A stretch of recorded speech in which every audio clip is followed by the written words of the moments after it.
মানে এতটা নিরুত্তাপ নির্বাচন এর আগে কখনো দেখা যায় না। অথচ এবার কিন্তু ভোট দিতে পারার ক্ষেত্রে কোনো ধরনের সন্দেহ, কোনো ধরনের দ্বিধা নাই। যেমন 2024 কেন ভোট দিতে যাব, তখন তো আমি আর ডামি নির্বাচন। 2018-তে ভোটই আসলে ভাবে হয় না, কারণ আগে রাত্রে সব ভোট হয়ে গেছে, মানুষ কি আর ভোট দিয়ে যাবে। 2014-তে তো ভোটই হয় নাই অর্ধেক জায়গায়। তো এইগুলোতে মনে করেন এক ধরনের আবহাওয়া ছিল, মানুষ জানতো যে ভোট দেওয়া যা না দেওয়া, কিন্তু এবার তো তা না। এবার ভোট দিতে পারবে সবাই, নির্দ্বিধায় ভোট দিতে পারবে। এবার কোনো দলীয় সরকার নেই, তারপরেও দেখবেন মানুষের মধ্যে নির্বাচন নিয়ে কোনো আলোচনা নেই। এই যে আলোচনা না থাকাটা, এটাই প্রমাণ করে এই নির্বাচনের প্রতি মানুষের আগ্রহ কতটা কম। এবার আবার আরেকটা জিনিস দেখেন, আমাদের উপদেষ্টা একজন পররাষ্ট্র উপদেষ্টা, যে কথাটা ওনার কথা আপনি বললেন, ওনার কোট করলেন, উনি কিন্তু ওই অনুষ্ঠানে আরেকটা কথা বলছেন।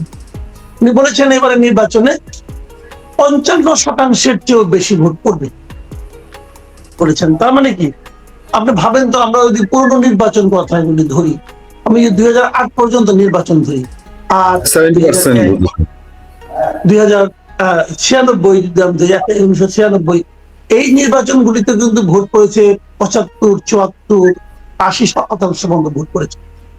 তার মানে কি, আমাদের জাতীয় নির্বাচনে ভোট পরে যদি নির্বাচন, মানুষের যদি ওই নির্বাচনের প্রতি আস্থা থাকে, মানুষ যদি মনে করে এই নির্বাচনটা প্রতিদ্বন্দ্বিতাপূর্ণ নির্বাচন হতে পারে, তাহলে মানুষ এখন বিপুল ভাবে যে ভোট দেয়।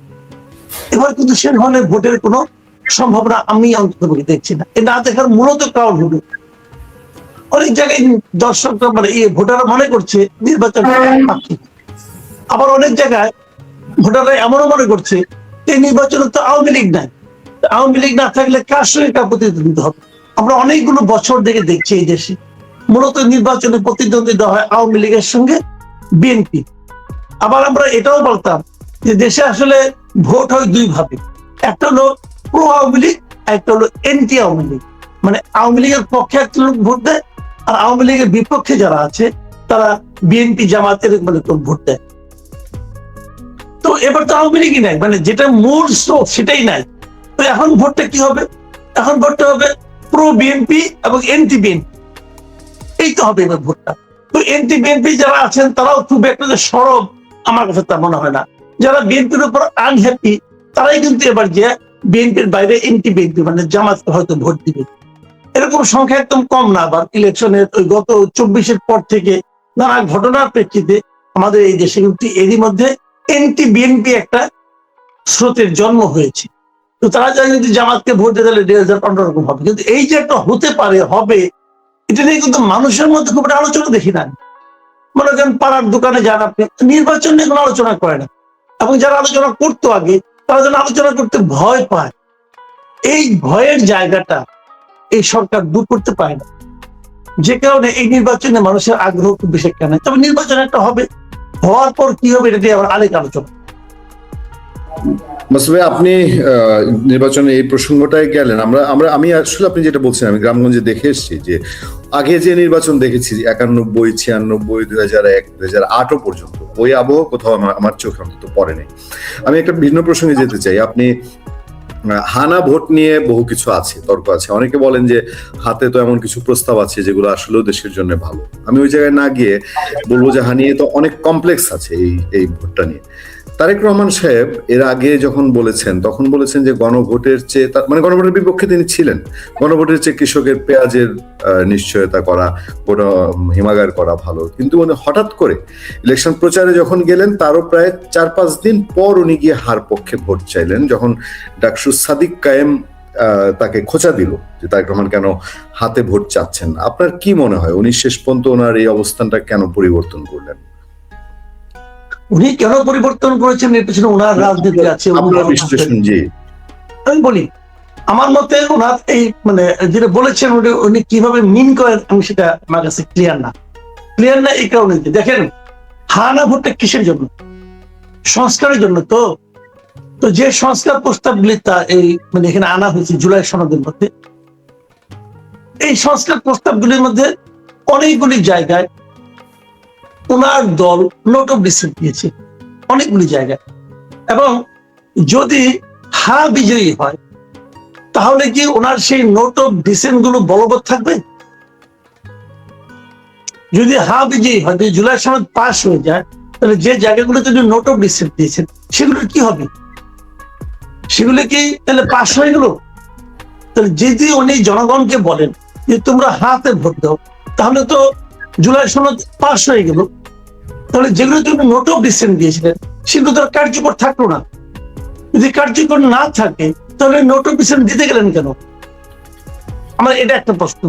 আমার দ্বিতীয় প্রশ্ন হলো যে উনি যদি এই সংস্কারকে সম্পূর্ণভাবে প্রয়োজনীয় মনে করেন, জাতির জন্য প্রয়োজনীয় মনে করেন, তাহলে ওনার এতদিন ধরে যে আলোচনা করছিলেন রাষ্ট্র সংস্কারের 31 দফা, সেটার কি হবে? সেটা কি বাতিল হয়ে গেল? যদি বাতিল হয়, ওটার জন্য উনি যে শ্রম দিয়েছেন, সারা দেশে মানুষকে বুঝিয়েছেন, জানিয়েছেন, 31 দফার প্রতি মানুষকে মুগ্ধ করার চেষ্টা করেছেন, সেটার কি ওই প্রক্রিয়া কি বন্ধ? তাহলে উনি 31 দফাকে বাতিল বলে ঘোষণা করলেন। দেখেন, দু ধরনের সংস্কার, একটা হলো 31 দফার সংস্কার, আর একটা হলো জুলাই সনদ, জুলাই সনদের সংস্কার। এই দুটা সংস্কার কিন্তু, দুটা সংস্কারের প্রস্তাবের মধ্যে বেশ কিছু জায়গায় কিন্তু বিরোধ আছে। যেমন 31 দফার সংস্কার প্রস্তাবের মধ্যে উচ্চকক্ষ নাই, এটা তো একটা বড় পরিবর্তন, উচ্চকক্ষ নাই। আবার জুলাই সনদের মধ্যে উচ্চ কক্ষ আছে, আবার উচ্চ কক্ষের মধ্যে উচ্চ কক্ষের 100 সদস্য কিভাবে নির্বাচিত হবে তার প্রক্রিয়া আছে, যে সেটা হবে পিয়ার পদ্ধতিতে। এই পিয়ার পদ্ধতিতে নির্বাচনের ব্যাপারে বিএনপির নোট অফ ডিসেন্ট আছে। তাহলে যদি জুলাই সনদ পাস হয়ে যায়, তাহলে কি পিয়ার পদ্ধতিতে উচ্চ কক্ষ হবে? হবে। সেটা কি বিএনপি মানবে? তাহলে বিএনপি কি নিজে যেটা মানবে না সেটা মানানোর জন্য জনগণকে বলছে? তাহলে কি বিএনপি বাধ্য হয়ে গেল? বাধ্য? আমি বলি, আপনারা শুনেন, তারেক রহমান, আমি ওনাকে খুবই একজন শার্প পলিটিশিয়ান বলে বিবেচনা করি। এখন উনি এত সব চিন্তা করেই নিশ্চয়ই বলেছেন। ওনার চিন্তাটা আমার মতো মূর্খ লোক ঠিক অনুসরণ করতে পারছি না, ফলো করতে পারছি না। আমি বুঝতে পারছি না উনি আসলে কি বলতে চাচ্ছেন। মানে জামাতের আমির কিন্তু অলরেডি একটা খোঁচা দিয়ে দিচ্ছে যে ঠেলায় পড়ে হা বলছে। এটা কিন্তু ইঙ্গিতপূর্ণ, জামাতের আমির নিজে বলছে। অবশ্যই ইঙ্গিতপূর্ণ। এখন এই খোঁচাটা তো তারেক রহমান সাহেব ইনভাইট করেছেন, এই খোঁচা তো তারেক রহমান ইনভাইট করেছেন। ওনার হা অথবা না বলতে হবে কেন? হা না উনি জনগণের উপরে ছেড়ে দিবেন। জুলাই সনদ নিয়ে বিএনপির যেটা বলার, সেটা তো বিএনপি ওই আলোচনা চলাকালে, ঐক্যমত্য কমিশনের আলোচনা চলাকালেই বলে এসেছে। তার পক্ষে ওনাকে ভোট চাইতে হবে কেন? ভোট চাওয়াটা তো ঠিক না। হা না জনগণের ব্যাপার, হা নাটা জনগণের ব্যাপার, জনগণ সিদ্ধান্ত নেবে। আপনি আপনার দলের জন্য ভোট চান, আপনি দলের জন্য ভোটটা আছে, আপনি হা নার পক্ষে ভোট চাচ্ছেন। ভাই, বিএনপি এত বড় পার্টি, তাদের নিশ্চয়ই কোনো ইকুয়েশন আছে, আমি বলতে পারবো না কি ইকুয়েশন, কিন্তু এই ইকুয়েশনটা আমার মতো মূর্খ লোক বুঝতে পারছে না। এই হলো সমস্যাটা। আমি বুঝি না যে উনি আসলে কোনটা করলেন। উনি কি জামাতের ফাঁদে পা দিলেন? উনি কি নিজেদের 31 দফায় যে রাষ্ট্র সংস্কারের যে প্রস্তাব, সেটাকে ইগনোর করলেন, সেটাকে অবমূল্যায়ন করলেন? উনি কি ওই জুলাই সনদ প্রণয়নের সময় ওনার দলের দেওয়া নোট অফ ডিসেন্ট গুলোকে বাতিল করে দিলেন? এই সমস্ত প্রশ্নের উত্তর আমার কাছে নাই, আমি জানি না। আচ্ছা মাসুদ ভাই, আমি আপনার কাছে বুঝতে চাই, ধরেন না জিতে গেল এই নির্বাচনে, মানে তাহলে কি মহাভারত অশুদ্ধ হয়ে যাবে, বাংলাদেশ স্থবির হয়ে যাবে, সংবিধান এলোমেলো হয়ে যাবে, আমাদের জীবনযাত্রা সব নষ্ট হয়ে যাবে? মানে না জিতে গেলে সরকার যে এত একেবারে অ্যাগ্রেসিভ হয়ে নেমেছে, আমি গ্রামে গঞ্জেও দেখে আসছি, ইউনো সাহেবরা বিশাল স্টেজ করে হায়ের পক্ষে প্রচারণা চালাচ্ছেন। মানে এতটা কেন? মানে না জিতলে কি এমন সর্বনাশ হবে? না জিতলে যেটা হবে, যে আলী রিয়াজ সাহেব সহ কিছু ভাড়াটে বুদ্ধিজীবী বাংলাদেশকে কিভাবে চলতে হবে সে জ্ঞান দিতে আসছিল বিদেশ থেকে, বুঝছেন না? তারা মনে করে আমরা সবাই হলাম গিয়া, কি বলবো আমি, আমরা সবাই দেশে মানুষ যারা আছি সবাই ঘাস বিচালি খড় খেয়ে বড় হয়েছে, এদের মাথায় কোনো বুদ্ধি নাই, সব বুদ্ধি তাদের মাথায়, তারা ঠিক করে দেবে ওই আমেরিকার নাগরিকগুলো ঠিক করে দেবে আমরা বাংলাদেশের মানুষ কিভাবে চলবো। আর আমাদের বাংলাদেশের কতগুলি মানুষ বুঝে হোক না বুঝে হোক সেটা নিয়ে লাফাচ্ছে। আমি একটা কথা বলি আপনাকে, এই জুলাই সনদ যেটা প্রণয়ন হয়েছে এইটাই ঠিক একটা সনদ হতে পারে, কি সেই সনদটা তারা এই গণভোটের মাধ্যমে পলিটিক্যাল পার্টিগুলোর উপর চাপিয়ে দিচ্ছে যে তোমাকে এটাই প্রণয়ন করতে হবে, এটাই বাস্তবায়ন করতে হবে, কারণ এর বাইরে আর কিছু নাই। এরা কারা? যারা প্রণয়ন করেছে এরা কি জনগণের প্রতিনিধি? মানে জনগণের প্রতিনিধি আপনি আমাকে এই কথাটা বলেন, বলবে 30টা দল। এই 30টা দল, যে 30টা দল ওখানে ছিল, সেই 30টা দলের মধ্যে আমি আপনাকে চ্যালেঞ্জ দিয়ে বলতে পারি, আপনি লিখে রাখেন, 5টা থেকে 6টা দল ছাড়া আর কোন দল একটা আসনেও জিতবে না, 1% ভোটও পাবে না। ম্যাক্সিমাম 6টা দল, 6টার বাইরে কোনো একটা দল একটা আসনও পাবে না, 1% ভোটও পাবে না, আপনি নিশ্চিত থাকেন। তো বাকি ওই দলগুলি কি মূল্য আছে? 30টা 32টা 55 এর কি মূল্য আছে রে ভাই? যারা ভোট পাবে তাদের তো ডাকেনি না। আচ্ছা বলেন তো আপনি এটি কিসের ঐক্য? জাতীয় ঐক্যমত। যে জাতীয় ঐক্যমতে জাতীয় পার্টি নাই, জাতীয় পার্টি কি নিষিদ্ধ পার্টি? নাই কেন? যে ঐক্যমত কমিশনের মধ্যে আওয়ামী লীগের কোনো প্রতিনিধি নাই, কারণ আওয়ামী লীগ কি ওরা নিষিদ্ধ দল? নাই তো। তাহলে আওয়ামী লীগ কি জাতির অংশ না? আওয়ামী লীগ যারা সমর্থন করেন তারা কি জাতির অংশ না? আলী রিয়াজ আসছে এই জাতিটাকে বিভক্ত করার জন্য, ডক্টর ইউনূস আসছেন এই জাতিটাকে বিভক্ত করার জন্য, এই জাতিটাকে আরো পিছিয়ে দেওয়ার জন্য। যে কারণে ডক্টর ইউনূস মানে অবলীলায় বলতে পারে যে এটা একটা জালিয়াত জাতি, বাংলাদেশে একটা জালিয়াতির কারখানা। এই ডক্টর ইউনূস অবলীলায় বলে, একটা পলিটিক্যাল পার্টির মেরুদণ্ড নাই এই কথা প্রতিবাদ করার। একটা পলিটিক্যাল পার্টি আমি দেখলাম না যে সেই হেডম আছে যে বুক খুলে বলবে যে ডক্টর ইউনূস আপনি ভুল বলেছেন, আমাদের জাতি জালিয়াতির কারখানা নয়। এটা বলার সাহস নাই। ঠিক এই পলিটিক্যাল পার্টিগুলিকে, এদের কোন জাতীয়তা বোধ আছে? এই পলিটিক্যাল পার্টিগুলিকে জাতির জন্য কোন সম্মান বোধ আছে? এই জায়গাটা তো মাসুদ ভাই আমাদের দেশের পলিটিক্যাল পার্টির অবস্থা। এরা নির্বাচন করতেছে আর বড় বড় কথা বলতেছে। আমি তো চ্যালেঞ্জ দিচ্ছি, এই কোন দল কি বিএনপি কি জামাত ইসলাম হোক নির্বাচিত, দেখেন 3 বছর ক্ষমতায় থাকতে পারে কিনা, দেখেন। এদেরকে আমার চিনা হয়ে গেছে। আপনি এই কথা জোর দিয়ে বলছেন গত কয়েকদিন। আপনি খেয়াল করে দেখবেন মাসুদ ভাই, যেমন আনিস ভাইয়ের ব্যাপারে, আনিস আলমগীরের ব্যাপারে, বা যত মব হয়েছে, যে গতকালকে তো রিপোর্ট প্রকাশ হলো যে জানুয়ারিতে ডিসেম্বরের চেয়ে ডবল মব হয়েছে, তারপরে অজ্ঞাতনামা লাশের সংখ্যা বেড়ে গেছে। এইসব নিয়ে বিএনপি মৃদু ভাষায় কয়েকদিন একটু মবের কথা বলেছে, জামাত তো বলেই না। জামাত বিএনপি কিন্তু এগুলো নিয়ে কোনো কথা বলে না, বা সরকারের যেসব অন্যায় সিদ্ধান্ত আমরা দেখতে পাই, আইন আদালতে দেখতে পাই, এগুলো নিয়ে তারা কোনো কথা বলে না। আমি একটু আপনার কাছে জানতে চাই যে দর্শকরা খুব বেশি আজকে আগ্রহী দেখলাম যে এই যে 55% যে বললেন পররাষ্ট্র উপদেষ্টা ভোট দিবে, দর্শকদের প্রশ্ন, এটা উনি কিভাবে জানলেন? ওনার এটা কি কোনো এজেন্সি রিপোর্ট, গোয়েন্দা রিপোর্ট, বা তার এইটা জানার নাকি নিজেদের মনে এরকম কিছু একটা আছে যে 55%-এর মধ্যে একটা ফল ঘোষণা হবে? এটা একটু দর্শকদের আগ্রহ দেখছি। আরেকটা হলো ভাই, যে এর মধ্যে প্রেস সচিব সাহেব বলে দিচ্ছেন যে ফল ঘোষণা হইতে দেরি হবে। মির্জা আব্বাস গতকালকে বলছে যে যদি 12 ঘন্টার বেশি ফল ঘোষণা হইতে দেরি হয় তাহলে বুঝা নিবেন যে এখানে মেকানিজম চলছে। এই বিষয়টা কি? আমি আপনাকে শোনেন, 55% তিনি বলছেন, উনি আন্দাজি বলছেন, উনি ভাবতেছেন যে কত কম মানে ভোট আমার বিবেচনায় 40% হবে কিনা সন্দেহ। আমি আমার অভিজ্ঞতা থেকে বলি 40% ভোট হবে কিনা সন্দেহ। দেখেন আপনি যদি আর বেশি হয় সন্দেহ করতে পারেন, এটা আপনি মাথায় রেখেন। এর কথা বললাম। আচ্ছা আমরা অন্য প্রসঙ্গগুলিতে বলি আপনাকে, যে এই যে 1 দিন 2 দিন সময় লাগবে, আমার তো মনে হয় ভোট গুনতে সময় লাগবে 3 দিন। আপনি 12 তারিখে ইলেকশন হবে, ইলেকশনে পূর্ণাঙ্গ ফল পেতে পেতে 14 তারিখ লেগে যাবে, এটা আমার ধারণা। যত সময় লাগবে মাথায় রাখবেন তত বেশি ইলেকশন ইঞ্জিনিয়ারিং এর সম্ভাবনা আছে। এটা হলো আমার বিবেচনা। দেখেন আমি বললাম তো, কারণটা হলো অনভিজ্ঞতা 1 নম্বর কারণ। 2 নম্বর কারণ ভোটে তো ডাবল ভোট না, হা না ভোট তো আবার আছে। ভোট তো ম্যানুয়ালি গুনতে হবে, এটা তো মেশিনে গুনতে পারবেন না। ম্যানুয়ালি গুনতে বসলে এটা একটা অঘটন ঘটবেই। আর ভোট করাতে যত দেরি হবে তত ঝামেলা হবে। তত ইঞ্জিনিয়ারিং এর সম্ভাবনা বাড়বে, হিসাব নিকাশ হবে, কে কোথায় জিতছে কে কোথায় যেতে নাই, এই নানা রকম হিসাব নিকাশ হবে, কাজেই সমস্যা তো হবে।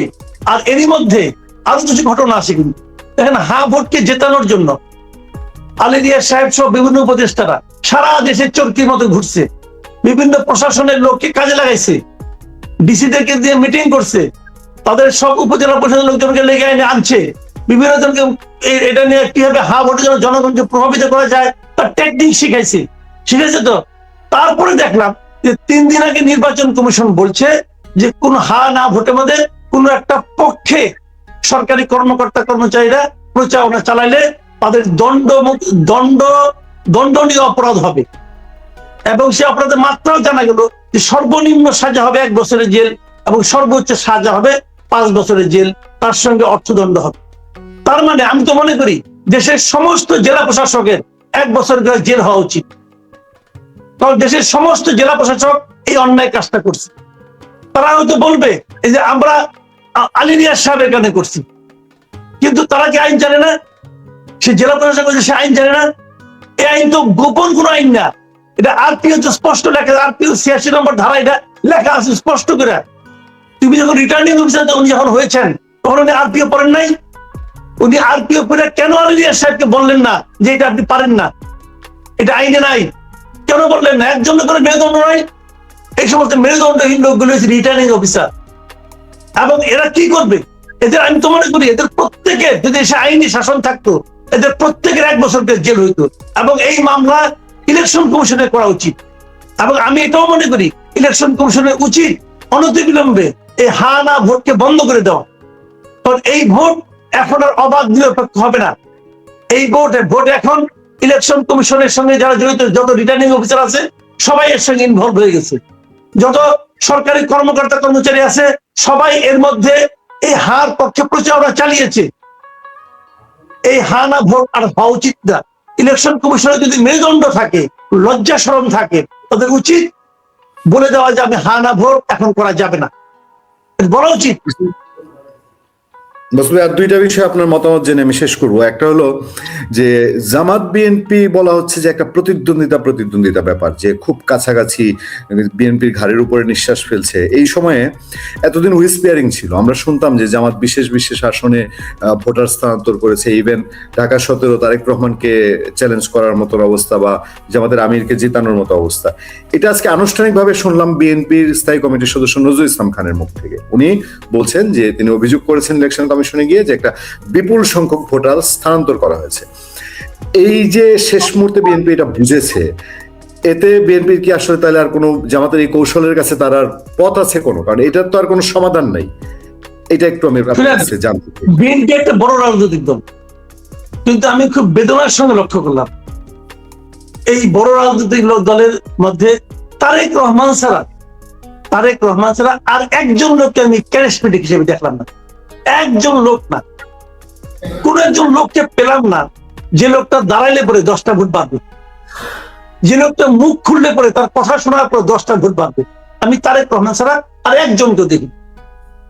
এগুলি সবই মানধাতা আমলের ওই ট্র্যাডিশনাল কথাবার্তা বলে, ট্র্যাডিশনাল চিন্তা করে। তারা বড় দল তো, আমি অবাক হব না যদি এই নির্বাচনে সেই কচ্ছপ এবং খরগোশের দৌড় প্রতিযোগিতা পুনরাবৃত্তি ঘটে। আমি অবাক হব না। জামাতে ইসলাম এক একটা পলিটিক্যাল স্ট্যান্ড নেয়, ওটা নেওয়ার পর বিএনপি মনে করা হয় ভুল হয়ে গেছে, তো ঠিক আছে আমি এটা করি।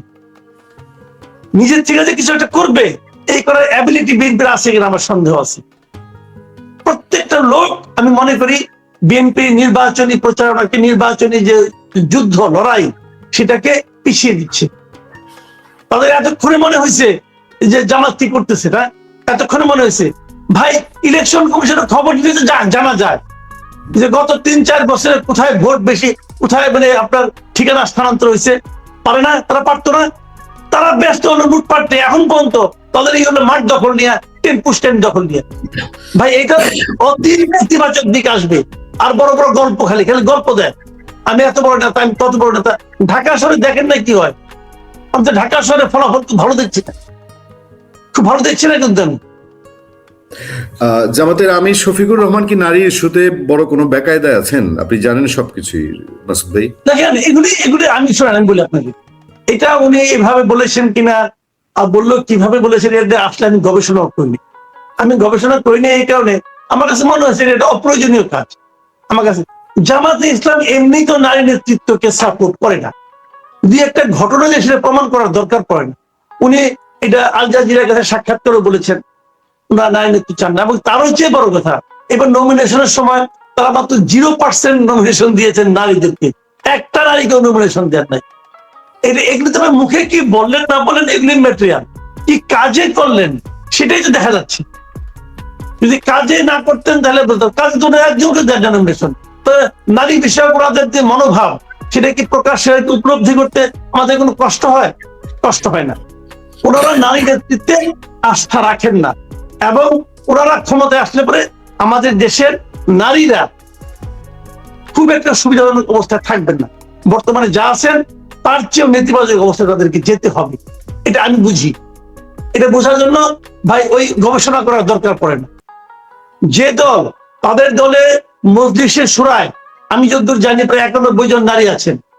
91 জন মজলিস শুরার সদস্য থাকা সত্ত্বেও যারা একজন কেউ মনোনয়ন দেওয়ার জন্য খুঁজে পায় না, সেই দল নারীদের ব্যাপারে কতটুকু উদার হবে আগামীতে, এটা নিয়ে আমার ভাই যথেষ্ট সন্দেহ আছে। ভাই অন্য একটা বিষয় দিয়ে আজকে শেষ করতে চাই, সব শেষ। সেটা হলো আমি একটু আহত ব্যাপারটায়, বাংলাদেশে 5 আগস্টের পরে রাজনীতিতে অশ্লীল স্লোগান, আপত্তিকর স্লোগান, এটা যেন মানে এখন একটা ফ্যাশন হয়ে উঠছে, এবং এটা সংক্রমিত হয়েছে কোথায়? প্রথমে ওই যে ইনকিলাব মঞ্চ বলেন বা কিছু সমন্বয়ক, এরা এসব স্লোগান দিয়েছে, যারা মব করে এরা দিয়েছে। আমি সেসব স্লোগান তো আমাদের মুখে আনার মতো না। এখন দেখছি বিএনপিও কিছু কিছু দিয়েছে, পরে ছাত্র দলের ছেলেপেলে কিছু কিছু দিয়েছে, যদিও সংখ্যায় কম। আওয়ামী লীগ নির্বাচন বিরোধী স্লোগান করছে, গান করছে, সেই সংক্রমণ গিয়ে আওয়ামী লীগেও ধরেছে। মানে একটা অশ্লীল স্লোগানের প্রতিযোগিতা। আমি আপনার কাছে জানতে চাই যে এটা শেষ কোথায়? মানে এটাই কি আমাদের রাজনৈতিক কালচার হয়ে যাবে এখন? এই বিষয়ে আপনার মন্তব্য? না, এটা আলটিমেটলি শুনেন, এই সমস্ত আপনার মানে খারাপ প্রবণতা যেগুলো, সেগুলো না দীর্ঘস্থায়ী হয় না। এগুলি জোয়ারের মতো আসে, এসে আবার চলে যায়, বন্যার মতো আসে, এসে নিয়ে অনেকগুলিকে কলুষিত করে দিয়ে তারপর চলে যায়। এগুলো আলটিমেটলি লং টার্মে যে এগুলো সাস্টেইন করে না, দীর্ঘমেয়াদে এগুলো টিকে থাকে না। দীর্ঘমেয়াদে বাংলাদেশের মানুষের যে স্বাভাবিক বৈশিষ্ট্য, গুরুজনকে সম্মান করা, গুরুজন দেখলে সালাম দেওয়া, এটা হলো আমাদের দেশের একটা স্বাভাবিক বৈশিষ্ট্য। যে লোকটা নাকি আপনার ধরেন ধর্ম পালনও করে না, ধরা যাক কথার কথা, সেও দেখবেন উঠতে বসতে আলহামদুলিল্লাহ বলে, গুরুজনকে দেখলে, স্কুলের টিচারকে, প্রাইমারি স্কুলের টিচারকে দেখলে সালাম দেয়। সেও তো নিজে ধর্ম পালন করে না, কিন্তু সেটা দেয়, এটা কালচারে পরিণত হয়ে গেছে, এটা তার অস্থি মজ্জায় ঢুকে গেছে রে ভাই। সে ধরেন একজন লোক ইউনিভার্সিটির পাশে পিএইচডি ডিগ্রি পেয়ে ফেলেছে, গ্রামের বাড়িতে গেছে, একটা প্রাইমারি স্কুল টিচার যে তার টিচার ছিল, এখন তো সে তার চেয়ে অনেক জ্ঞানী হয়ে গেছে। তাকে দেখলো, আমি নিজের জীবন থেকে দেখছি, তাকে দেখলো ভাই সালাম দেয়, তার পায়ে হাত দিয়ে মতো সালাম করে, এরকম আমি বহু দেখছি। এটাই বাংলাদেশ, এটাই আমাদের দেশের মানুষের রুচি। আর এরা যে ওই টিচারের ঘাড়ে ধরে, এই যে ঘাড়ে ধরার কালচারটা, ঘাড়ে ধরার সংস্কারটা, শিক্ষককে ঘাড়ে ধরার সংস্কারটা, এটা টিকবে না রে ভাই, এটা টিকবে না। আপনি দেখেন ম্যাক্সিমাম 3-4 বছর পরে আর পাবেন না। বাংলাদেশের মানুষ ওইটাই বাংলাদেশের মানুষের চরিত্র, ওইটাই বাংলাদেশের মানুষের বৈশিষ্ট্য। আর এই বেয়াদব গুলি হারায় যাবে, দেখেন কদিন পরে।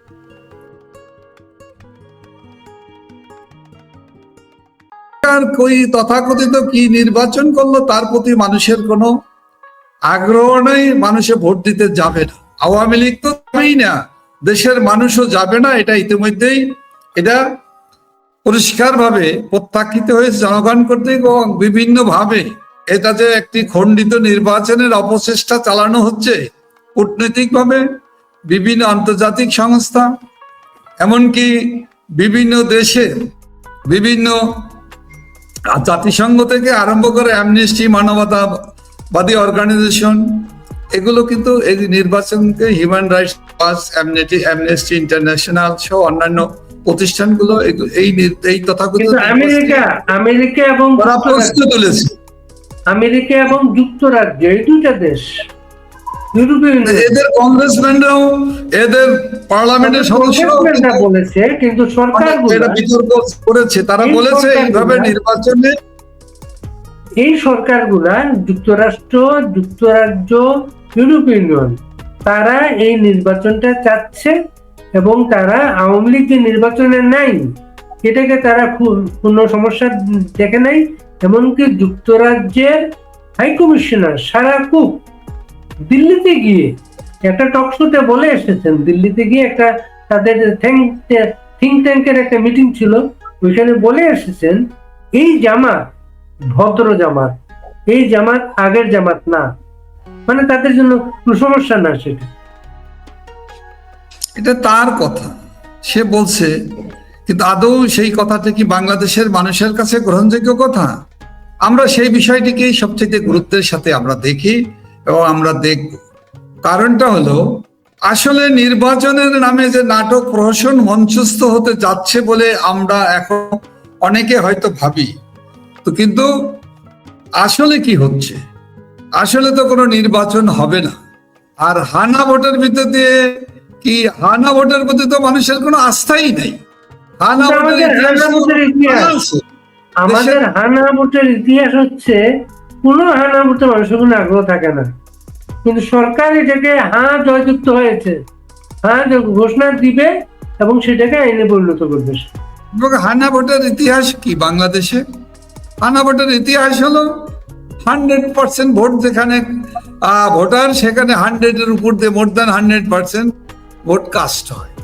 সব ভোট এক জায়গা করে এক বাক্সে ফেলে দিয়ে হানা ভোটকে বিজয়ী করা হয়। এগুলো ভোটের কোনো সাংবিধানিক ভোট ভিত্তি নেই, এর কোনো সাংবিধানিক যেহেতু কোনো ভিত্তি নেই, সে কারণে এই নির্বাচনে কোনো দেশের সংবিধানে এই জুলাই সনদ বাস্তবায়িত হয়ে যাবে অটোমেটিক্যালি, এইগুলো যারা বলে তারাই তো অসাংবিধানিক। তাদের কি সাংবিধানিক ভিত্তি আছে যে এগুলো কথা বিবৃতি দেন? সকালবেলা উঠে পত্র পত্রিকায় বাণীর মতো শোনায়, এই বাণী দেন। তিনি কোন দেশের মানুষ, তিনি কোন দেশের রাজনীতি করেন, কোন দেশের মানুষের সাথে তার গভীর সম্পর্ক, ওটা দেশের মানুষ জানে। তার পাসপোর্টটা কোন দেশে? বাংলাদেশে এসে বাংলাদেশকে প্রেসক্রিপশন দেন, বাংলাদেশকে দিক নির্দেশনা দেন, পকেটে ভিন দেশের পাসপোর্ট নিয়ে ঘুরে বেড়ান। এটা তো বাংলাদেশের মানুষ জেনে গেছে, বুঝে গেছে, চিনে গেছে, চিনে ফেলেছে। সুতরাং কোন ষড়যন্ত্রই চিরস্থায়ী হতে পারে না। কোন ষড়যন্ত্রকারীরা, দেশ বিরোধী গোষ্ঠী বাংলাদেশের উপরে যে জগদ্দল পাথরের মতো গত 1.5 বছর যাবৎ চেপে বসেছে এবং আরো দীর্ঘ সময় এইভাবে তারা চেপে বসে বাংলাদেশের মানুষের, বাংলাদেশের স্বার্থ বিদেশিদের কাছে তারা বিকিয়ে দিয়ে তাদের নিজের স্বার্থ, গোষ্ঠী স্বার্থকে প্রতিষ্ঠা করতে চায়, এটা শেষ পর্যন্ত সম্ভব হবে না ইনশাল্লাহ। কারণ আমাদের মানুষরা এত সহজেই তারা সবকিছুকে মেনে নেয় না, না নেওয়ার ইতিহাস আছে, ঐতিহ্য আছে, বীর সাহসী সন্তান আছে বাংলাদেশে, আমরা বীরের জাতি। সুতরাং কিছু সময়ের জন্য আমাদেরকে গলা টিপে হত্যা করার যে প্রচেষ্টা চালানো হয়েছিল, অনেকে জীবন দিয়েছে, আরো হয়তো অনেককে জীবন দিতে হবে, কিন্তু এই ষড়যন্ত্র দেশ বিরোধী গোষ্ঠী আমাদের দেশের স্বার্থকে, জনগণের স্বার্থকে নির্বাচনের নামে প্রহসন করে দেশকে আরো আত্মঘাতী ক্ষতির মুখে ফেলে দেওয়া, এটা বাংলাদেশের মানুষ মানবে না এবং এটা মানার কোনো কারণ নেই। এদের পরাজয় 12 ফেব্রুয়ারির আগে 12 ফেব্রুয়ারির আগে কোনো কর্মসূচি আসার সম্ভাবনা আছে?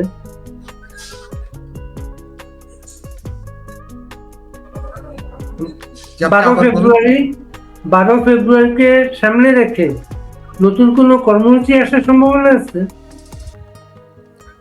কর্মসূচি তো আওয়ামী লীগ একটি রাজনৈতিক দল হিসেবে আমাদের 14 দলের সাথে আমরা যোগাযোগ করতেছি, বিভিন্ন স্টেক হোল্ডারদের সাথে আমাদের যোগাযোগ হচ্ছে। 12 তারিখ তো আমরা ভোট দিতে যাব না, এবং এটাই আমাদের সবচেয়ে মূল কর্মসূচি। সেই কর্মসূচিকে সফল করার জন্য আমরা ব্যাপক প্রস্তুতি নিচ্ছি। আমাদের নেতা কর্মীরা যদিও প্রতিদিন আরো গণগ্রেপ্তারের মুখোমুখি হচ্ছে, অত্যাচারিত হচ্ছে, নির্যাতিত হচ্ছে, তারা আন্দোলন করার জন্য, সংগ্রাম করার জন্য, তারা এই নির্বাচন থেকে দূরে সরে থাকার জন্য, জনগণকে ভোট থেকে ফিরিয়ে রাখার জন্য তারা ব্যাপক কাজ চালিয়ে যাচ্ছে। এই কাজের উদ্যমতাকে, এই গতিকে আরো যাতে বৃদ্ধি পায়, শেষ পর্যন্ত যাতে ভোটাররা ভোট কেন্দ্রে না যায়, তার জন্য আমরা আরো নতুন কায়দায়, ভিন্ন আঙ্গিকে, রাজনৈতিকভাবে শান্তির, মানুষের জীবন মানকে, সবকিছুকে প্রতি আমরা লক্ষ্য রেখেই আওয়ামী লীগ গণতান্ত্রিক যতগুলো হাতিয়ার আছে, গণতান্ত্রিক আন্দোলনের সব ধরনের কার্যক্রম, কর্মসূচিকে আমরা সফল করার জন্য আমরা প্রয়োগ করার চেষ্টা করি, যার মধ্য দিয়ে আমরা বিশ্বাস করি বাংলাদেশের মানুষ এই অগণতান্ত্রিক ফ্যাসিস্ট কায়দায় যে নির্বাচন হচ্ছে, তথাকথিত অবৈধ নির্বাচন কমিশন যে আয়োজন করছে, এই নির্বাচন, এই সকল নির্বাচনে শেষ পর্যন্ত বন্ধ হওয়ার সমূহ সম্ভাবনা এখনো বাংলাদেশের মানুষ দেখছে। বিভিন্নভাবে বিভিন্ন দেশের বিভিন্ন প্রতিষ্ঠানিক থেকে, ইনস্টিটিউশন গুলো থেকে আমরা খবর পাচ্ছি, দেশে এই অবৈধ ঘোষিত নির্বাচন নাও হতে পারে, এই নির্বাচন বন্ধ হয়ে যেতে পারে, এই নির্বাচন বন্ধ করে দেওয়া হবে। আপনার কথা যারা শুনছেন, এখানে তারা লিখছেন, অবিরাম লিখছেন যে নির্বাচন ভণ্ডুল করার কর্মসূচি তারা চায়। আমরা তো ভণ্ডুলের কথা বলি, আমরা তো নির্বাচনে অংশগ্রহণ করতে চাই। আওয়ামী লীগ নির্বাচনে অংশগ্রহণ করতে চাই, আমরা এখনো প্রস্তুত। জনমতকে আমরা শ্রদ্ধা করি, জনমতের প্রতি আমাদের আস্থা আছে। আমরা জনগণের সামনে দাঁড়িয়ে, মাত্র 12 দিন বাকি, 11 দিন বাকি, 11 দিন নির্বাচন বলছে, যেহেতু নির্বাচনকে বন্ধ করে কোনো ব্যাপার না, নির্বাচন বন্ধ করে অবৈধ দখলদার সরকারের পদত্যাগের মধ্য দিয়ে বন্ধ করা সম্ভব যদি আপনার আওয়ামী লীগের মতো একটা দল সেই ধরনের কর্মসূচি চাপ তৈরি করতে পারে। অনলাইনে জনমত তৈরি হয়েছে। আমি যেটা বলি, আমরা তো সবকিছু জনমতের উপরই ভিত্তিতেই তো চলে। জনগণের মতামতটাই সবচাইতে গুরুত্বপূর্ণ। এই অবৈধ দখলদার সরকারের প্রতি জনগণের কোনো আস্থা নেই। আওয়ামী লীগকে বাদ দিয়ে যে নির্বাচন করার যে অপচেষ্টা চালানো হচ্ছে, এটা ষড়যন্ত্রমূলক, দুরভিসন্ধিমূলক। এটা গণতন্ত্রের স্বার্থে নয়, গণতন্ত্রকে ধ্বংস করার জন্য।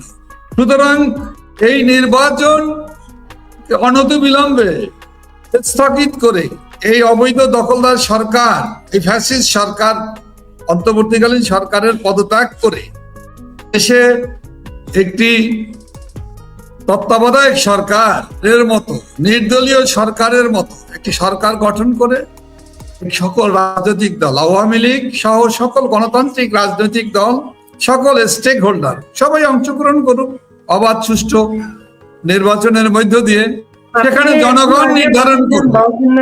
আপনি একটু আগে বলেছেন দিল্লিতে ফরেন করেসপন্ডেন্ট ক্লাবে শেখ হাসিনার অডিও বক্তব্য 11 কোটি মানুষ শুনেছেন ওই সময়। ইলেকশনের আগে শেখ হাসিনাকে ভিডিওতে আসার কোন সুযোগ আছে, সম্ভাবনা আছে? অনেক সুযোগ আছে, অনেক সম্ভাবনা আছে, অনেক আলোচনা আছে। উনি তো আসছেন, উনি তো 23 তারিখে এসেছেন। বিশ্বের বড় বড় সাংবাদিকদের সামনে উনি ওনার দাবি উত্থাপিত হয়েছে, সেটা সার্বজনীনভাবে বাংলাদেশের মানুষের কাছে যেভাবে এটা সমর্থন পেয়েছে, সারা দুনিয়ায় জনমত তৈরি হয়েছে, বাংলাদেশের মানুষেরও জনমত তার এই উত্থাপিত এই পথেই বাংলাদেশে নির্বাচন হতে পারে, স্থিতিশীল বাংলাদেশ করতে পারে, স্থিতিশীল একটি সরকার গঠিত হতে পারে। সেই লক্ষ্যকে সামনে রেখে উনি অডিও দিয়েছে, অডিওতে বলেছেন তো, এটাই তো প্রথম শুরু হচ্ছে। এর আগে সারা দেশের মানুষের সাথে উনি কথা বলেছেন না, সেটাও তো অডিওতে বলেছেন। ভিডিওতে কবে আসবেন? ভিডিওতে সাংবাদিকদের সামনে এইভাবে বিশ্বের 56টি দেশের সাংবাদিকরা এখানে অংশগ্রহণ করেছে, না তাদের সামনে সরাসরি অডিও বক্তব্য দিয়েছে। আগামীতে ভিডিওতেও দিতে পারেন, এরপরে সশরীরে এসেও উনি একদিন কথা বলবেন, উনি সশরীরে একদিন ইনশাআল্লাহ বাংলাদেশের মাটিতে উনি যাবেন। এটা তো ধাপে ধাপে হবে। এটা তো উনি মাননীয় নেত্রী বঙ্গবন্ধু কন্যা বারবার বলেছেন, আমি বাংলাদেশের মাটিতে ফিরে যেতে চাই, অনতিবিলম্বে আমি আসছি, অনতিবিলম্বে আমি দেশের মানুষের জন্য, দেশের জন্য, জনগণের স্বার্থের জন্য, শান্তির জন্য, উন্নয়নের গতিধারাকে ফিরিয়ে, আবার যেটা ধ্বংস হয়ে গেছে তাকে ফিরিয়ে আবার বাংলাদেশকে এগিয়ে নিয়ে যাওয়ার জন্য আমি বাংলাদেশের মানুষের কাছে যাব। বঙ্গবন্ধু কন্যা বারবার বলেন, সেদিন উনি যে 5 দফা কর্মসূচি দিয়েছেন, সেই 5 দফা বাস্তবায়নের জন্য আপনাদের যে দায়িত্ব এখন, আওয়ামী লীগের আপনারা যে নীতি নির্ধারণী নেতা, সে নেত্রী 5 দফা কর্মসূচি দিয়েছেন, এটা বাস্তবায়নের দায়িত্ব তো আপনাদের। সেটা বাস্তবায়নের জন্য আপনারা কি উদ্যোগ নিয়েছেন এখন পর্যন্ত? আমরা এই লিফলেট আমরা বিতরণ করার জন্য আমাদের নেতা কর্মীদের কাছে, তৃণমূলের মানুষের কাছে, সাধারণ মানুষের কাছে আমরা যোগাযোগ করতেছি, বিভিন্ন ভাবে আমরা তাদেরকে অর্গানাইজ করার চেষ্টা করতেছি। আপনি জানেন যে বাংলাদেশের কোন গণমাধ্যমে কোন নিউজ, কোন লিফলেটের কথা, কোন আওয়ামী লীগের কথা, এমনকি বঙ্গবন্ধু কন্যা দেশরত্ন শেখ হাসিনার কোন বক্তব্য ছাপতে দেওয়া হয় না। সম্পূর্ণ একটা ডেভেলপমেন্ট আছে রাউদ্দিন নাসিম, এই যে দিল্লির যে বক্তব্যটা, এই বক্তব্যটা বিডি নিউজ এবং মানব জমিনে ছাপা হয়েছে। মানব জমিনে একটু উষ্মা প্রকাশ করা হয়েছে, এই বক্তব্যের কোথাও শেখ হাসিনা কোন দোষ স্বীকার বা ক্ষমা চান নাই, এই ধরনের বলা হয়েছে। বিডি নিউজে কিন্তু ওনার বক্তব্যটা এসছে নিউজ আকারে। যারা দিয়েছে তো কয়টা পত্রিকা দিয়েছে, কতটুকু, এর পরিমাণটা কত, সমালোচনাটা করা হয়েছে কিভাবে, এটা নেতিবাচক বিষয়টাকে তুলে ধরার জন্যই করা হয়েছে। বাংলাদেশের গণমাধ্যম অনেক শক্তিশালী, বাংলাদেশের গণমাধ্যমগুলোকে, মূলধারার গণমাধ্যমগুলোকে কোনো নিউজ করতে দেওয়া হয় না। মূলধারার গণমাধ্যমকে দোষ না দিয়ে আপনাদের, আমি গণমাধ্যমকে দোষ দেই নাই তো, আচ্ছা আমি তো গণমাধ্যমকে দোষ দেইনি। আপনাদের যে সাংবাদিক নেতা যারা আপনাদের ক্ষমতার সময় আপনাদের কারা কোন সাংবাদিক, কোন সম্পাদক, কিভাবে উপকৃত, এটা সব হিসাব তাদের মানুষের কাছে, সাংবাদিকদের কাছে আসছে। কি করছে এখন পর্যন্ত আপনাদের জন্য? এইটা বিবেচনার দায়িত্ব সাংবাদিক হিসেবে আপনাদের কাছে, সাংবাদিক সমাজের কাছে। আমরা গণমাধ্যমের শত্রু না, গণমাধ্যম আমাদের বিরোধিতা করছে বলে আমরা কখনোই বিশ্বাস করি না। গণমাধ্যমকে নিয়ন্ত্রণ করছে এই অবৈধ সরকার, এই ফ্যাসিস্ট সরকার, এই ইউনূস সরকার, এবং তাদের নির্দেশে, তাদের হুমকি ধামকি, দস্যুদের নিয়ন্ত্রণে, তাদের জঙ্গিদের চাপের কাছে গণমাধ্যমের কথা, কণ্ঠ আজকে বন্ধ, বাকরুদ্ধ। আর আমরা তো, আওয়ামী লীগ মানুষের উপকার করে, সাংবাদিকদেরকে আমরা মর্যাদার চোখে দেখি, সেই হিসেবে আওয়ামী লীগ চোখে দেখেন। এখন যেসব প্ল্যাটফর্মে আসেন, কথা বলেন, এই প্ল্যাটফর্ম গুলোর সাথে জড়িত যারা, এদের কেউ আপনাদের আমলে উপকৃত মানুষ না। আপনাদের এমন উপকৃত সাংবাদিকরা ভারতে আছে, বিলাতে আছে, আমেরিকাতে আছে, তারা কিন্তু চুপচাপ, কিছু নিজেরাও কথা বলে না, আপনাদের কথা বলায়ও না। যারা বলে না এদের জবাবদিহিতা বাংলাদেশের মানুষের কাছে তাদের করতে হবে বলেই আমি মনে করি। তবে আমরা তো উপকার করেছি, আমরা কারো কে বেআইনি ভাবে কোনো সুযোগ দেওয়ার চেষ্টা ওইভাবে করিনি। তবে কেউ কেউ সুযোগ নিয়েছে, সুযোগ সন্ধানীরা সুযোগ নেয় এবং তাদেরকে সুযোগ সন্ধানী। প্রধানমন্ত্রী তথ্য উপদেষ্টা ইকবাল সুবহান চৌধুরী এখন পর্যন্ত ডিবিসি নিউজের সঙ্গে জড়িত। সেই ডিবিসি নিউজে তার নেতৃত্বের টেলিভিশন চ্যানেলে শেখ হাসিনাকে যেসব শিরোনামে আনা হয়, এগুলো কি আপনাদের কি প্রতিক্রিয়া তৈরি হয় আপনাদের মাঝে? এটা যে প্রতিক্রিয়া তৈরি হয়, একই প্রতিক্রিয়া যারা নিরপেক্ষ সংবাদ মাধ্যম, নিরপেক্ষ, তারা কোনো পক্ষের নয় বলে যারা পক্ষ অবলম্বন করে, তাদের চাইতে তো এদেরকে আলাদা করা না, একই মূল্যায়ন আমাদের কাছে। কারণ যারা এই অবৈধ ফ্যাসিস্টদেরকে পক্ষ নিয়ে লিখে নিজেদেরকে ধন্য মনে করেন, তারাও যেরকম, আর যারা সুবিধাবাদী, যারা একসময় পক্ষ নিয়ে সুবিধা নেওয়ার চেষ্টা করেছে, তাদেরকে একইভাবে দেখবো না কিভাবে দেখবো, এটা জনগণ নির্ধারণ করবে। তবে বেঈমানদেরকে তো বেঈমান হিসেবেই মানুষ দেখে, বেঈমানদেরকে তো বেঈমান হিসেবেই দেখে, হ্যাঁ, স্বার্থান্বেষীকে তো স্বার্থান্বেষী হিসেবেই দেখা হয়। সুতরাং এইটা নিয়ে চিন্তা না করে আগামীর দিনগুলোতে গণতান্ত্রিক বাংলাদেশে, সমৃদ্ধ বাংলাদেশ বাস্তবায়নের ক্ষেত্রে জাতির পিতা বঙ্গবন্ধু শেখ মুজিবুর রহমানের যে স্বপ্নের সোনার বাংলাদেশ, মুক্তিযুদ্ধের চেতনা, লক্ষ কোটি শহীদের রক্তের বিনিময়ে আমাদের অর্জিত যে মহান স্বাধীনতা, আমাদের যে মহান সংবিধান, আমাদের যে জাতীয় সঙ্গীত, এগুলোকে রক্ষা করার জন্য আমাদের এখন সবাইকে ঐক্যবদ্ধভাবে লড়াই করা দরকার। এই লড়াইয়ে আমি বলতে চাই বাংলাদেশের মানুষ আমাদের সাথে থাকবে এবং এই লড়াইয়ে বিজয়ের মধ্য দিয়ে যে গণতান্ত্রিক জনগণের যে সরকার প্রতিষ্ঠিত হবে, আমি বিশ্বাস করি সেই সরকারটি দেশরত্ন শেখ হাসিনার নেতৃত্বেই গঠিত হবে। সেই সরকারের নেতৃত্বে আমরা এই সকল অপকর্মকারীদের আইনের সামনে সোপর্দ করে আমরা একটি সমৃদ্ধ বাংলাদেশ গড়তে চাই, যেখানে সুবিধাবাদী, স্বার্থান্বেষী মহল, দেশ বিরোধী শক্তি, সাম্প্রদায়িক গোষ্ঠী এবং জঙ্গিবাদী গোষ্ঠী, খুনি, লুটেরা, দুর্নীতির দায়ে আকণ্ঠ নিমজ্জিত, দুর্নীতির দায়ে যারা বাংলাদেশকে বারবার চ্যাম্পিয়ন করে আমাদের কলঙ্কিত করেছে। আর বর্তমানে যে অবৈধ দখলদার সরকার, ফ্যাসিস্ট ইউনূস সরকার, উনি আগেই বলে দেন, বাংলাদেশে হাসতে হাসতে বলেন, আমাদের খুব কষ্ট হয় বাংলাদেশের মানুষকে যখন বলে যে বাংলাদেশের মানুষরা আমরা জাতীয়ভাবে আমরা কি প্রতারণায় আমরা বিজয়ী হয়েছি, এই প্রতারণায় আমরা চ্যাম্পিয়ন হয়েছি। প্রতারণার দায় বাঙালি জাতিকে কেন কার কারণে আসলে কোন কে এই দেশটা তখন পরিচালনা করতেছে?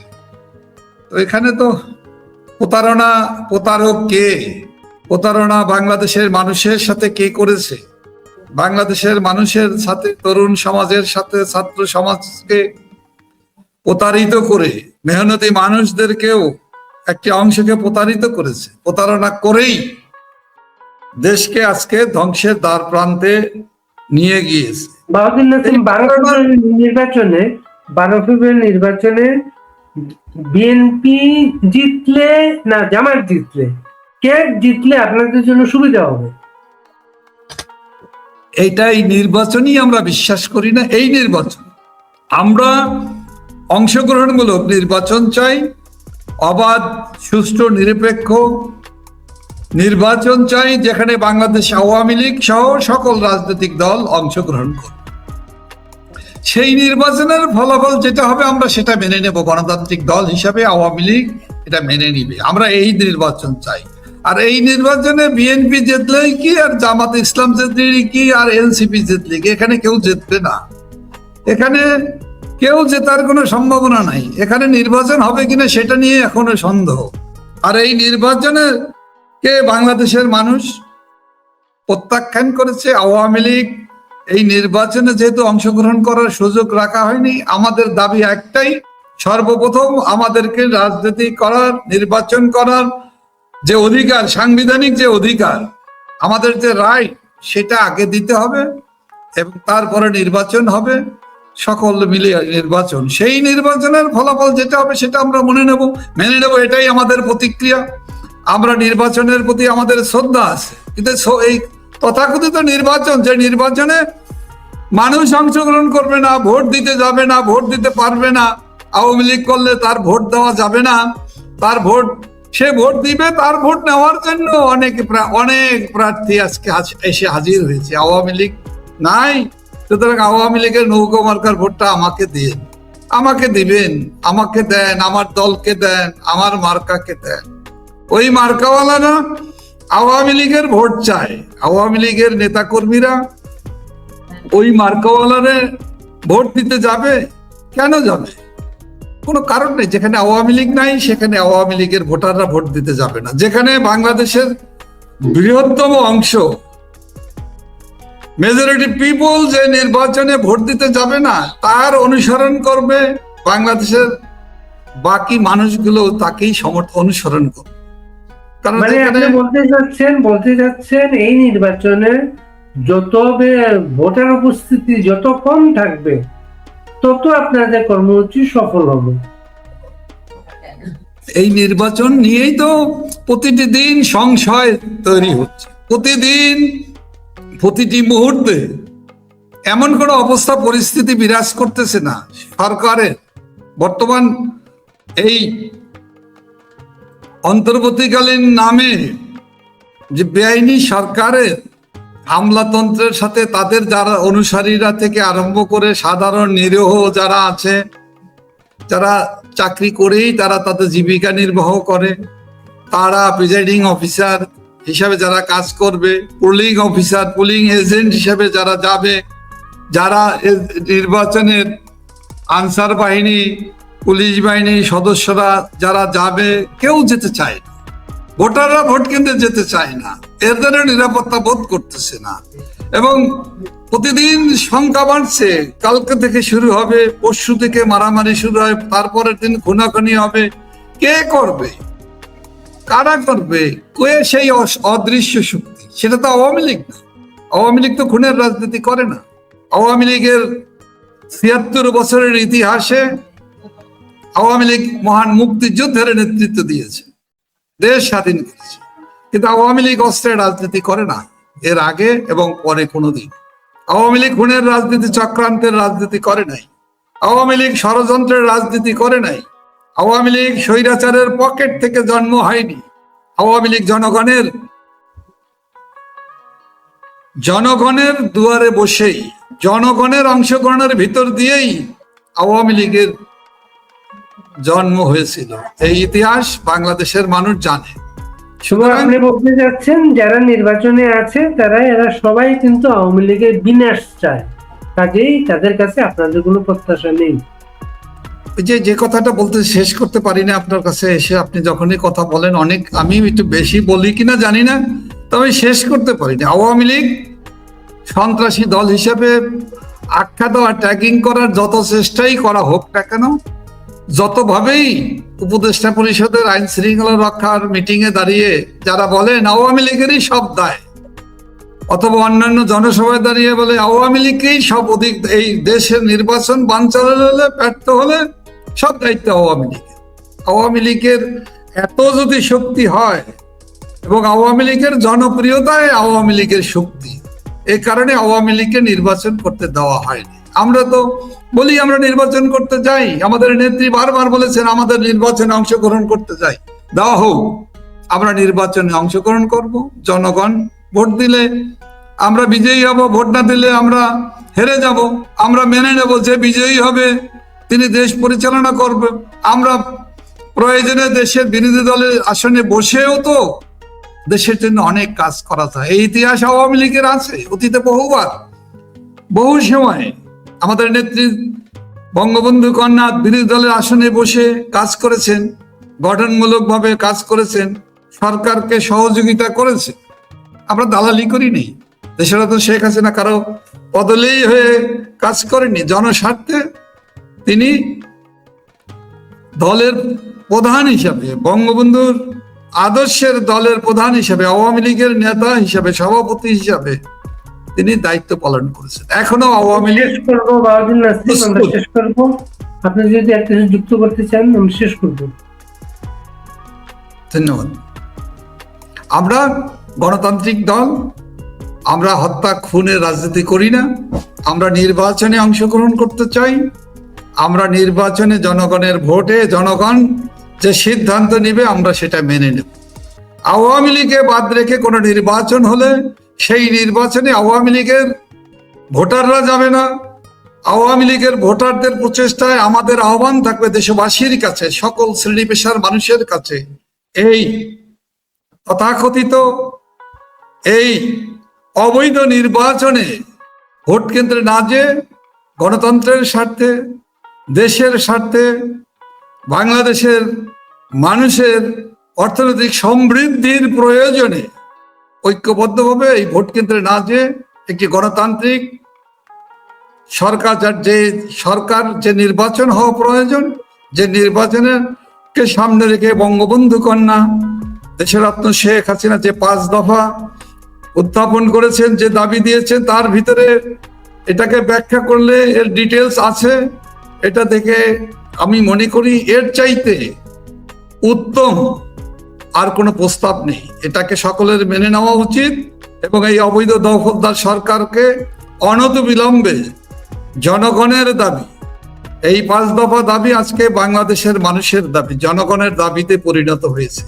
এই দাবির প্রতি শ্রদ্ধা জানিয়ে পদত্যাগ করে এই নির্বাচন থেকে সরে দাঁড়িয়ে, এই নির্বাচনের আয়োজন থেকে বন্ধ করে সরে দাঁড়িয়ে সংবিধান অনুযায়ী 5 দফা অনুযায়ী নতুন করে সরকার গঠন করে সেই সরকারের, সেই অন্তর্বর্তীকালীন সেই দল নিরপেক্ষ সরকারের মাধ্যমেই নির্বাচন হওয়া প্রয়োজন।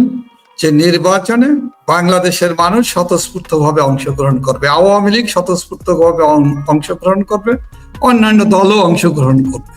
সেটাই আমাদের লক্ষ্য। সেই লক্ষ্য পূরণের জন্য দেশবাসীর কাছে আমাদের আহ্বান, আসুন আপনারা সকলে দেশরত্ন শেখ হাসিনার এই কর্মসূচিকে, এই দাবিনামার প্রতি অকুণ্ঠ সমর্থন জানিয়ে আপনারা ভোট কেন্দ্রে না যেয়ে এই অবৈধ দখলদার ফ্যাসিস্ট ইউনূস সরকারের বিরুদ্ধে প্রতিরোধ গড়ে তুলুন।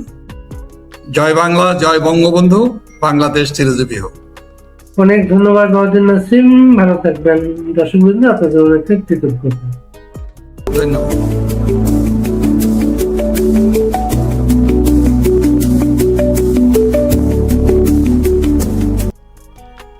যার আমাদের মহান নেতা, জাতির পিতা, যার নেতৃত্বে আমাদের মুক্তি সংগ্রাম পরিচালিত হয়েছে, দেশ স্বাধীন হয়েছে, সেই দলটি আজকে নির্বাচন করতে পারছে না। কারণ কি? আওয়ামী লীগকে ব্যান করে দেওয়া হয়েছে।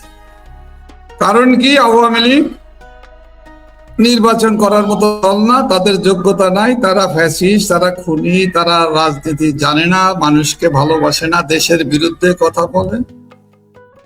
এই কথা নানান ধরনের অপবাদ দেওয়া শুরু করেছে 5ই আগস্টের পর থেকে। 8ই আগস্ট থেকে অবৈধ দখলদার সরকার প্রধান, অন্তর্বর্তীকালীন সরকার প্রধানের নামে পরবর্তী সময়ে যিনি একটি দলের পয়দা করে ফেলেছিলেন, যে দলটিও বর্তমানে তারই অশুভ ইঙ্গিতে নির্বাচনে নেমেছে। সে কোন নির্বাচন? তথাকথিত যে নির্বাচন আমরা যাকে বলি খণ্ডিত এবং আংশিক, যার সাথে বাংলাদেশের মানুষের আকাঙ্ক্ষার কোনো মিল নেই, এটা বাংলাদেশের মানুষ প্রত্যাখ্যান করেছে। আর একটি দলকে, ধর্মভিত্তিক রাজনৈতিক দল জামাতে ইসলামী, তাদের ইসলামী ছাত্র শিবির, তারাও একই ধরনের, তারা ধর্ম নিয়ে রাজনীতি করে, তারা সাম্প্রদায়িক, তারা অসাম্প্রদায়িক চেতনা মানে না, বিশ্বাস করে না। তারা মৌলবাদীদের তারা লালন পালন করেন বিভিন্ন কৌশলে, তারা মৌলবাদীদের মুখপাত্র হিসাবে কাজ করে। আরেকটি দল নির্বাচনে অংশগ্রহণ করছে, বিএনপি। সেই দলের সাথে আওয়ামী লীগের মূল্যায়নের, জামাত শিবিরের কর্মকাণ্ড আর বিএনপির কর্মকাণ্ডের ভিতরে আমরা কিঞ্চিত পার্থক্য দেখি, সেটাও আমাদের চোখে ধরা পড়ে না। কারণটা আমরা একটা মুদ্রার এপিঠ ওপিঠ হিসাবেই আমরা দেখেছি, এবং দেশের মানুষ এইভাবেই জামাত ও বিএনপিকে দেখে, এবং এটা তারা বিশ্বাস করে। কার্যত এইভাবেই তাদের দীর্ঘ দিন চলছে, কারণ বিএনপির প্রতিষ্ঠাতাই জামাত ইসলামকে বাংলাদেশে রাজনীতি করার অধিকার দিয়েছে। এটা ইতিহাসে আছে। অবস্থা